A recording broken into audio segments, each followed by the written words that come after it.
Welcome to episode 21 of the Resurrection Podcast. I am Acusio Bivona. I want to audit your exact physiological state right now. It's 3:17 a.m. You're staring at the ceiling. The house is completely quiet, but your internal environment is deafening. You're running a historical simulation. You are replaying a board meeting that happened 3 years ago. Or you're rerunning a conversation with your wife that ended in silence 6 months ago. Or you're analyzing a lost contract, searching for the exact sentence where the leverage shifted. What if I had restructured the terms? What if I had seen the blind spot? What if I had just stayed silent? The what if monster is consuming massive amounts of your metabolic energy. Your external environment is physically secure. You're lying in an expensive bed in a safe neighborhood. But internally, your nervous system is under heavy fire. Your resting heart rate is sitting at 85 beats per minute. Your breathing is shallow. Your body is dumping cortisol. You're physically present in that bed, but physiologically, you're preparing for combat. You're dedicating massive amounts of biological energy to a timeline that no longer exists. Society calls this late night rumination anxiety. They tell you to download a meditation app. They tell you to just let it go. But we don't deal in civilian platitudes. We deal in human performance. What you're experiencing isn't an emotional problem. It's a severe physiological error. It's a central nervous system loop that is actively draining your reserves, spiking your systemic inflammation, and pulling your physical readiness completely offline. Today, we're going to install the exact protocol required to terminate that response.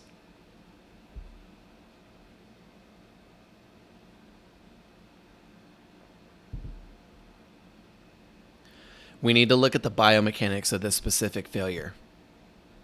Why does a highly capable executive, a man who navigates massive daily pressure, lose absolute command of his own physiology the second the room gets quiet? It's because you're an internal processor. Your entire professional value is based on your ability to look at complex problems, identify the variables, and solve the equation. But your nervous system doesn't know the difference between a live variable and a dead one. So let's look at some data from the elite echelons of physical execution. Let's look at the 2026 Winter Olympics. Figure skater Ilya Malinin entered the men's final as a gold medal absolute certainty. His physical infrastructure was unmatched. His fast twitch muscle fibers, his kinetic chain, his VO2 max. He was the absolute pinnacle of human biological readiness. But he stumbled to an 8th place finish, falling twice and missing multiple routine technical elements. What happened? It wasn't a physical degradation. His muscles didn't suddenly fail. It was a catastrophic neurological error. Malinin admitted that he felt solid all day, but right before he took his starting position, his brain began running a what-if simulation about missing his first jump. His mind jumped, no pun intended, into a hypothetical scenario, and his central nervous system sent a panic response to his muscles, destroying his biomechanical rhythm. Your brain does the exact same thing, but in reverse. When you run a what-if simulation about the past, you're committing a severe biological error. Your amygdala, which is the threat detection center of your brain, doesn't have a concept of time. It can't distinguish between a threat that happened 3 years ago and a physical threat that is standing in your bedroom right now. When you replay the lost deal or the relational friction at 3:17 a.m., your brain signals your endocrine system to deploy a real-time chemical defense. You dump adrenaline into your bloodstream, and your body physically prepares to fight a phantom. And you think you're problem solving. but you're not. Problem solving requires live data that can be manipulated. The past is immutable data. It can't be altered. You're actively degrading your biological longevity to fight a battle that is already over. You're burning tomorrow's kinetic energy to fund yesterday's ghost. And this physiological error manifests in highly predictable patterns. High-earning men deploy these historical simulations in different ways, but the outcome is always the same. Total central nervous system exhaustion by 8 a.m. Let's look at the telemetry of the men running this corrupted loop. First, we have the phantom operator. This is the founder who can't close the file on a past market loss. He sold his company too early, or he trusted the wrong vendor, and it cost him 7 figures. Now, even though he has rebuilt and his current portfolio is performing, he spends his silence auditing a ghost ship. He constantly rebuilds the financial models of the past in his head. He creates elaborate, fictional ledgers of the wealth he should have right now if he had just made a different pivot in 2022. That biological cost is severe. Because he's perpetually running this heavy internal processing, he has zero presence for his current operations. He sits in meetings with his new executive team, but his eyes are completely dead. He's physically in the room, but his nervous system is stuck in the past. He's allowing a dead variable to dictate his current biological velocity. Then we have the relational historian. This is the executive whose marriage has gone cold or whose partnership ended in a silent, avoidant discard. Instead of executing a diagnostic on his present reality and moving forward, he becomes a forensic accountant of his own heartbreak. He scrubs his memory for the exact text message, the exact argument, or the exact moment he lost the frame. What if I hadn't raised my voice that night? What if I had bought the house she wanted? He treats the failed relationship like a complex algorithm. He believes that if he can just solve the riddle of the past, he can magically reactivate the present. It's a complete operational fallacy. The past can't be optimized. But because he refuses to accept the outcome as final, he traps his body in a perpetual state of grief and panic. His sleep architecture is destroyed. His testosterone plummets because his body is constantly swimming in cortisol. He becomes highly accommodating and entirely stripped of his masculine presence, all because he's trying to negotiate with a timeline that is permanently closed. Both of these men are waiting for a simulation to give them closure. It will never happen. The what-if monster doesn't offer solutions. It only demands more of your metabolic energy.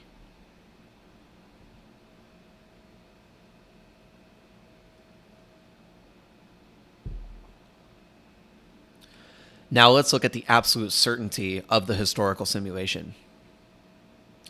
Why does the what-if monster keep waking you up at 3:17 a.m.? Why doesn't the central nervous system just downregulate and let you sleep? Because you're a high-level operator and your physiology is designed as an ultimate adaptation machine. When you encounter a threat, your brain is wired to analyze the stressor, force a physical or cognitive adaptation, and neutralize the danger. That drive is exactly why you're successful. But when you're dealing with a past failure, a lost empire, a dormant marriage, a blown contract, you're dealing with an environment that no longer exists. The past is an immutable reality. You can't execute a physical action today that changes the outcome of a board meeting in 2022. But your ego, your internal drive to win, refuses to accept that. It can't stand the fact that there is a threat that it cannot neutralize. So it keeps the neurological loop open. It keeps dumping cortisol into your bloodstream, hoping that if it just spikes your heart rate and analyzes the data one more time, it'll magically find a cognitive loophole that changes the reality, of the present. It won't. And while you're lying in the dark, horizontally paralyzed, trying to outthink a ghost, you're completely draining your daily metabolic battery. So here's the fundamental physiological error you're making. You're trying to solve a somatic panic response with pure logic. When your body is flooded with adrenaline and your sympathetic nervous system is screaming that you are under attack, you don't try to negotiate with the adrenaline. You don't try to think your way out of a chemical flood. You must execute a physiological override. You must force the nervous system to process a new, immediate physical reality.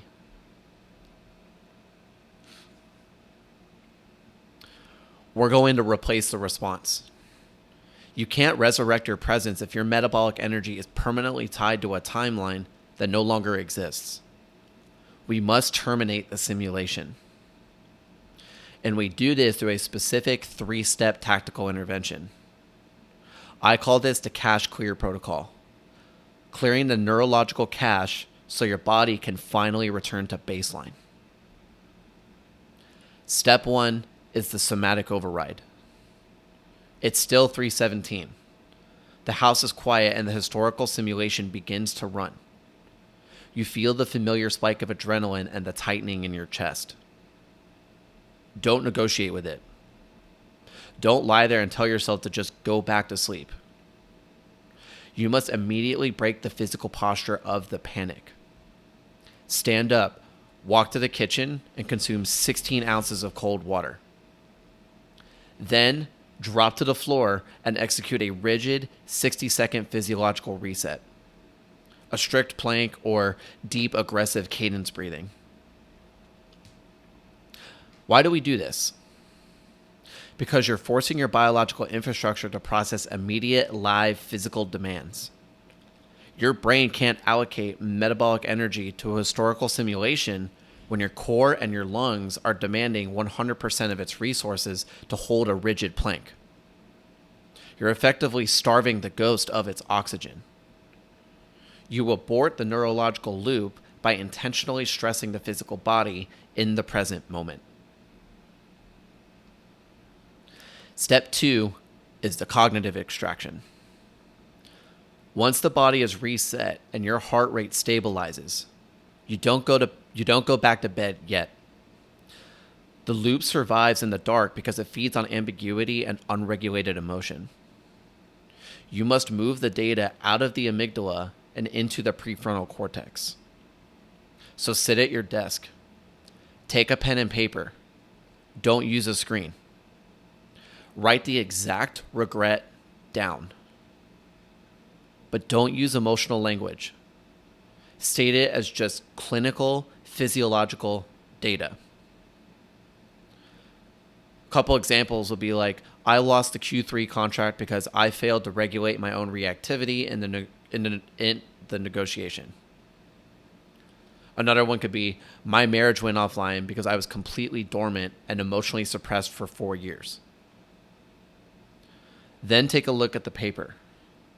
It's no longer a monster hiding in the shadows of your mind. It's just a line of cold, hard data. And in step 3 is the final adaptation. The past can't be changed, but it can force an adaptation. You look at that cold data and you extract the clinical diagnostic. What is the one tactical performance-based upgrade you must install in your daily routine to ensure that specific failure never happens again? Write that adaptation down. Then you declare the threat neutralized. You stop auditing the ghost ship. You take that extracted intelligence, you go back to sleep, and you use it to execute in the present when the sun comes up.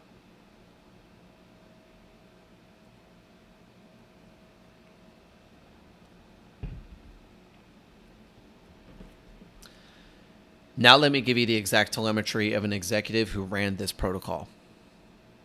James, 48 years old, founder of a tech startup that he was forced to exit under incredibly unfavorable terms. For 2 years after the exit, he was a highly compensated ghost. He was working at a new firm, making incredible money, but he was completely consumed by the what if of his lost company. He was waking up at 3 a.m. every single night, running neurological simulations of the board meetings where he lost his leverage. His physical infrastructure was severely lagging. His baseline stress was constantly elevated. His deep sleep architecture was non-existent. He applied for a system diagnostic, and we intercepted that simulation. I told him to run the cache clear protocol. The next time he woke up at 3 a.m., he didn't lie there. He executed the somatic override. He dropped into a 60-second plank.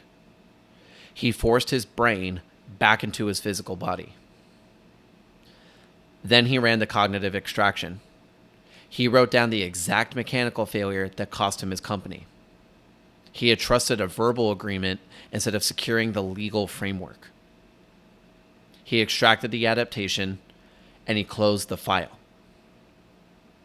Within 2 weeks, the 3 a.m. wake-up stopped entirely. His cortisol stabilized. He stopped burning his current metabolic energy to fund a dead timeline.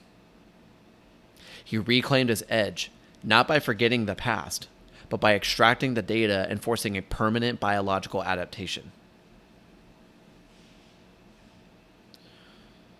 You have to run a diagnostic on your own physical state tonight. Are you lying awake, running historical simulations of a war that's already over? Are you letting a dead variable dictate your current biological readiness? Ruminating on the past isn't problem solving. It's a severe metabolic drain. And if you look around your life and realize your current empire is exposed because you're too busy auditing a ghost ship, if you're exhausted from fighting phantoms in the dark, it's time to execute the physiological override. Go to coachcoos.com and apply for the resurrection strategy call. I will be your red team. We will forensically audit your biological infrastructure. We will locate exactly where the neurological loops are draining your reserves, and we will build the precise, performance-based protocol you need to clear the cache, terminate the simulation, and reactivate your dormant power. Stop funding the ghost. Rebuild the machine. Resurrect the man. I am Acusio Bivona, and I will see you in the work.